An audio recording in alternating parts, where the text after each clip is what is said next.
One of the questions that I like to ask CEOs, in part because it promotes accountability, but also because it's fun, maybe more fun for me and more fun for the audience than it is for you, Steve, or you, Jean, is to ask CIOs what you got right and what you got wrong.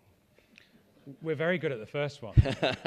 Okay. So it goes without saying that this is a year that has already, right, been full of surprises, and we're not even halfway through yet. So being in the prediction business is never easy, perhaps harder still in 2025. I admire your bravery. Jean, let's begin with you. When you look in the mirror and you say to yourself, gosh, you're a clever girl, Jean, or you say to yourself, oh, Jean, you need to do better, what are you talking to yourself about? Well, the great thing is I hedge myself most of the time. Being an economist by training, it's on the one hand, on the other hand. So what I got right or what we got wrong. Let's go with the wrong, because I think a lot of us will blush at the same time, is US exceptionalism. So I kid you not, Outlook 2025, high hopes that US exceptionalism will prevail. And Trump has made a lot of election promises that we believed would come through. Lo and behold, reality check, that was a rude shock come Inauguration Day, Liberation Day. And we all know that story. What we got right, however, is that we always believed in diversification. So we've actually upgraded Asia Japan as early as Q3 of last year with a preference for Hong Kong, China. Probably in the short run, we would have been wrong, and there was a lot of skepticism. But that's the beauty of asset allocation, that's the beauty of diversification, is that if you have patience, you are ultimately proven right. And this year it's been a great trade on two fronts, which I shall discuss, which is really the benefits of diversification, but also the fact that the currencies have worked in our favor. So that certainly is, I say, the one hand and the other. Steve, what about you? So I think in terms of what we got right, I think we'll find out whether we got one part right, which was our view was that equities would go up point to point through this year, and obviously so far that's true, but obviously we're a long way from the end of the year. And we said, but it wouldn't be a smooth ride, so we were talking about a 15 to 20% drawdown at some point in global equity markets. And obviously, at least as far as US equity markets, that's exactly what we saw. And then we'd say, in April, yes. Yeah, we'd get the Trump put coming in. Now, we were right for the wrong reasons, because I think it was probably the Treasury sell-off that actually prompted the recalibration of trade policies, to put it politely. But we did see that pull back, and then obviously now we've gone to the races again. Actually, I think that's the key. I think and a similar point actually to Jean's in terms of what we got wrong. I think we didn't see the dollar weakening to the extent that we've seen it now. In the big picture, we are back to about the middle of the 5-year range. So that's not. I think there's a lot of over-dramatization about the dollar weakness, and I'm sure we'll talk a bit about the outlook here. So yes, we've seen a 10% drawdown in the dollar on a broad-based basis, but really we're just at the bottom of the range. So we haven't really broken out yet. But that clearly we weren't looking for a 10% down move in the dollar this year. So it's interesting where we go from here. Each of you has to process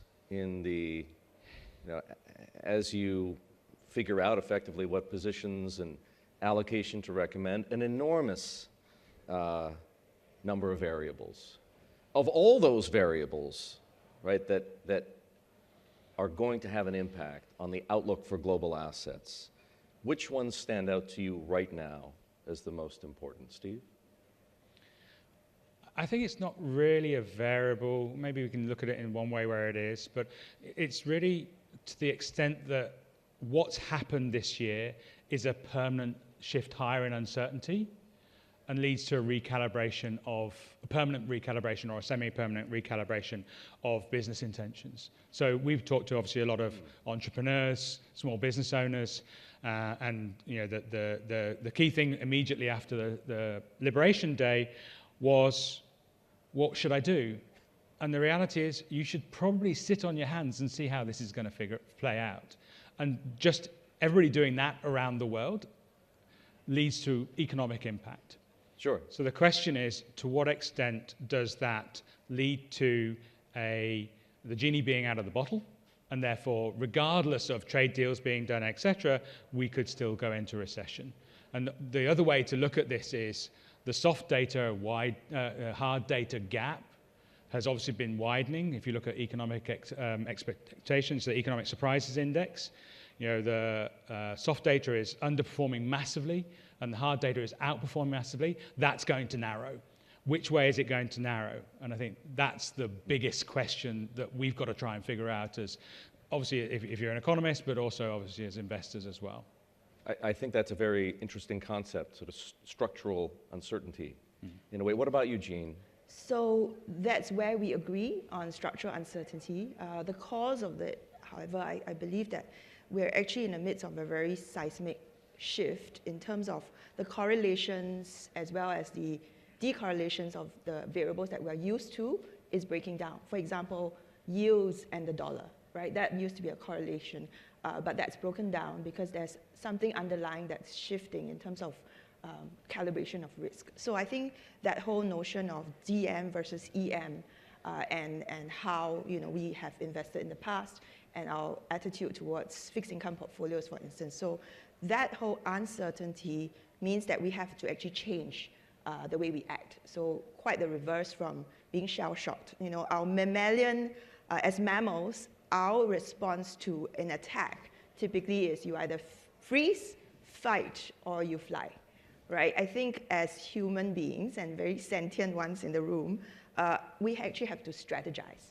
And so as a bank and as an investment team, what we've done is say that what is the strategic shift we need to do as investors?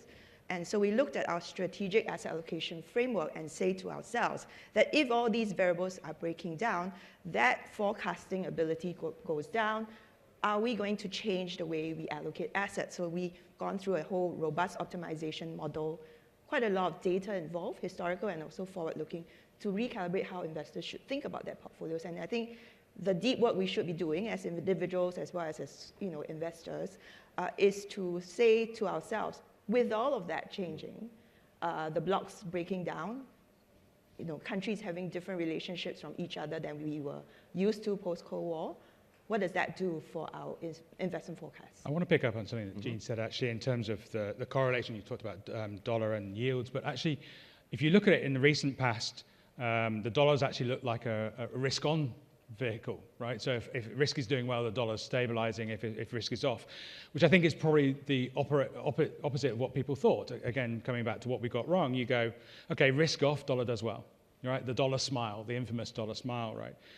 So I think that's the challenge. So obviously a lot of people worried about how far the dollar could go. Actually, our view is that the market is massively underweight the dollar and US assets. So we could still see in the short term a melt up or climbing the wall of worry for US assets until that positioning corrects itself.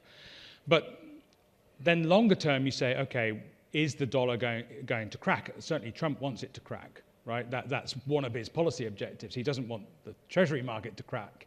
So there's a bit of a trade-off there for what they're trying to achieve. But if you're saying, okay, if I need to hedge against long-term dollar weakness, let's say I take a view that the dollar's going to weaken another 10% over the next 12 months, then what do? And actually, you invest. Now, most people, their reaction has been, oh, short duration, hunker down, this freeze or aspect. And actually, if you're worried about dollar weakness, you should be invested, because dollar weakness is very good for assets generally, both equities and bonds historically, assuming this short-term positive correlation with risk doesn't continue. And so that is usually a great way to hedge against dollar weakness. And that includes US assets, not just EM, although obviously in that environment, historically, non-US generally outperforms US assets over the longer term. Perhaps I'll share a little bit of what that conversation is with wealth clients. And that's actually resonated with a lot of clients. Previously, we were preaching the message of diversification, and it was always, but my dollar assets are doing so well. The US market has returned, exceptionally for the past few years. Why should I change? Increasingly, this now lands better for wealth clients. And here in the region, I mean, typically, the typical wealth management client in Asia has a home currency. It's a Thai baht, IDR, Chinese yuan. Then all their global investments, call it the US bucket, is in US dollar denomination. So we're now postulating to clients, it is not a binary decision, dollar weakness versus my home currency strength, but it's what is that third currency? If that third currency is the euro, is it the yen, is it the Sing dollar, for which we think that there's great stability in the Sing dollar because it's structurally managed against a band of currencies in this region. So it offers that balancing act between the dollar linked currencies as well as your home currency and that third currency. I think that has actually helped us to frame the discussion into a more diversified one rather than a binary decision, is it going to be structural dollar weakness, etc. Yes, but it may not pan out in the short term, but certainly in the long run, a more diversified basket of currencies, because economies are evolving that way, could be a profitable one for the longer run. Sorry, Erik, I don't want to make you surplus to requirements, but I just want to respond quickly. So I think, look, we get that the dollar is being undermined by policy uncertainty, right? So I think we all understand that. The question is, okay, so, and that's leading to marginal changes. So that, just to be clear, the European versus US trade, okay, Europe has outperformed significantly this year, but it's still in a long-term downtrend, right, over the course of the past decade.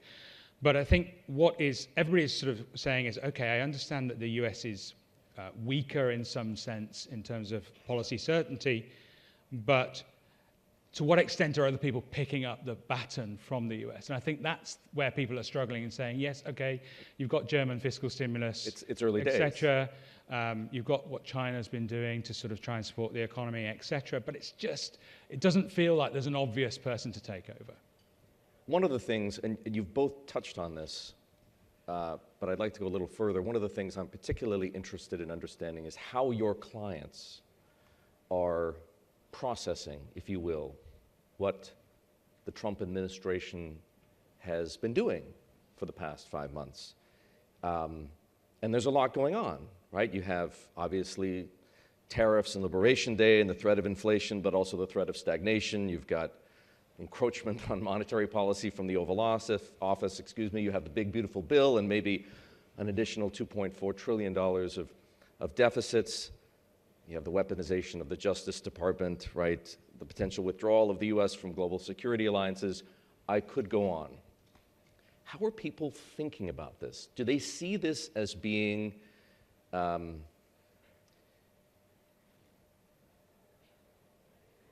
structural change in US policy? In other words, henceforth, the United States is a different place, and we need to think about it differently as investors. So I think the starting point for me is, look, everybody realizes that the US is still very important from an investment perspective, right? So, but I think what we're seeing more and more now is that clients, yes, they did a knee-jerk going short duration, etc.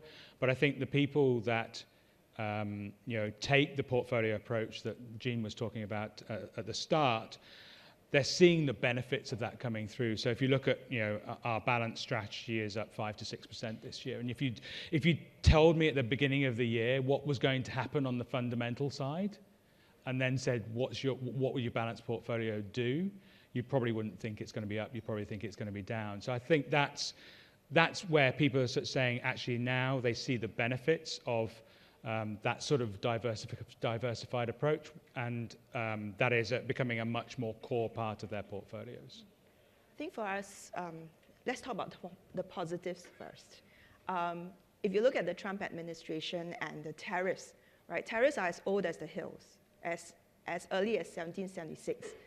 Adam Smith didn't write Wealth of Nations for nothing. It was really about trade, and there was protectionism at that time of wool mills in the UK, or coal mines, etc. So that whole narrative about trade, it is not zero-sum. At the end of the day, we all know that by trade, we actually create a bigger pie as a globe, And there are coincident and intended and unintended benefits as well as downside of global trade.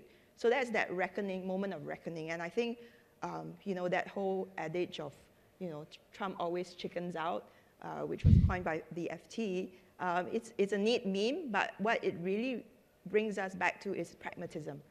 We have faith that governments, companies, countries are pragmatic at the end of the day. So case in point is, of course, the conversation or the negotiations overnight in London between the two, between US and China. And that's just a recognition that let's get real, guys, right? Let's be pragmatic about the whole thing and see where those trade-offs to. So I think that tariff tussle, if you like, is more a means to an end rather as an end to itself. So that gives us some hope and optimism that ultimately that prevails. What, however, has changed is the erratic nature of policy shifts and that erosion of faith in the US sort of policy-making apparatus, let's call it. Because I think traditionally we have expected things not to happen overnight. For instance, we had time. We know when the FOMC meets. We know when the next Senate hearing will be, etc. So that level of predictability now makes it calls to question whether, as a developed market versus an emerging market, should we look at them on level playing field? So Asia, for instance, emerging Asia, are they actually on level playing field where we need to calibrate the risk reward and factor in the uncertainty just as much as any other market? And the US, just because it's the largest and the DM, doesn't give it a free pass in terms of our reckoning of the risk reward. I want to hear from you in a moment, Steve, but since Jean brought it up, and it is so topical, are you both believers in the taco trade? Does Trump always chicken out? I think he is a pragmatic person, and you can see that on various fronts. Very well put. Pragmatic. What do you think? I think... So yes? If it's in the US favor, yes. I think the key is pressure has to be brought to bear, and I think China played the card of the rare earths very well, right? I think Europe, I'm sure that Trump hates the taco label, so he will look for opportunities to prove that it's not there, and I hope Europe finds its rare earths, because otherwise things could get messy again for a while. That's probably where I'm a little bit concerned. We've heard a lot already today about U.S. exceptionalism, and this notion of U.S. exceptionalism, or the argument in favor of U.S. exceptionalism, is based on the belief, right, that America's historic commitment to democracy and to liberty and to free markets sets it apart from all the other economies out there. And in finance, and Steve, you've actually put this in some of your writing, it's translated into consistent outperformance for more than 30 years by U.S. equities and, of course, the U.S. dollar as well. It feels, and you've both touched on this, that we're in a different place right now. Do international investors, the ones you were talking about, Jean, the ones who are naturally long, whatever, Thai baht, ringgit, whatever the case may be, do they need to recalibrate the risk premium that they attach to U.S. assets? I believe so. So I think that is exactly what's happening at this point, where we're seeing perhaps at the margin, and this is happening in investment committees as much as in individual investors' conversations with us, is the need to prepare for a period of uncertainty. How do you hedge yourselves? So gold was mentioned as well. That's one of the asset classes that we favor, as well as uncorrelated markets like private markets to some extent. But each segment or sub-asset class needs to be calibrated according to the new regime of uncertainty. I think that's very core to our belief in terms of what has changed from last to this year and henceforth. So I think that's really important for any investor right now to just be cognizant of that. Yeah. I think that there's two things that I would sort of put out there as questions rather than giving answers, right? So I think the first thing is, in the US, does Trump get constrained at some point, either by his own party, by the Democrats, or by the midterms, or the courts even, right? And we've had that thrown out there. So, and to what extent would that then reduce the risk premium in terms of policy uncertainty? I think that's one question that we still, it's very easy to focus in the here and now and on the Truth Social, are they tweets? I don't know what they're called, but on those, that policy-making vehicle that we have, there is Truth Social. The second thing is, everybody's very focused on AI and tech and communication services as being a key driver. And the US clearly has a lead in that space. So from that perspective, you're like saying, okay, how are other countries going to sort of fill that void? And obviously the DeepSeek moment in China was a very significant event. You almost need to see something in Europe as well. And those are the two questions I sort of say, okay, I think I share the sort of sentiment saying, yeah, it makes sense for this long-term US outperformance to come to an end. But then you look at those two factors and you might go, it's probably just too early to call it today. I think I'd like to maybe differ from Steve on that point. I think, again, history is no guide of the future in innovation as well. And what's a little bit troubling, of course, is the attitude towards skilled immigration and skilled immigrants in the US, case in point, the Ivy League colleges, et cetera. And does that mean that if all else equal, a brainy person anywhere in the world no longer thinks that there's only one magnet where they can operate at their most optimized level? And actually, there are many countries in the middle, whether it's Europe, Middle East, Canada, or Asia, right? Hong Kong, China, Singapore, and even the ASEAN countries. Is it now a world where actually there is equal opportunity, or maybe a much more balanced opportunity that innovation could come from somewhere else? And there could be different languages and different types of data analytics from the AI sort of technology development that becomes efficacious for everyone as well. So to that extent, I think we cannot assume that innovation will only come from the US going forward. It's a healthy thing for the world. So we tend to think of things in longer term horizons, 5 to 10 years, as what we call super trends, which are structural. It involves demographics as well as economic growth, and also I like to call geopolitics / geoeconomics, because I think geopolitics is no longer just a political discussion. It's begun to weave into our economic forecast as well. So I think those structural trends are going to guide investors in terms of a slightly longer term horizon. I want to finish by asking you both a yes/no question. You're going to hate me for it because it's not an easy one to answer yes/no. Yes or no, should investors still think of US Treasuries as risk-free assets? No. No. There you have it, ladies and gentlemen. Steve Brice, Jean Chia.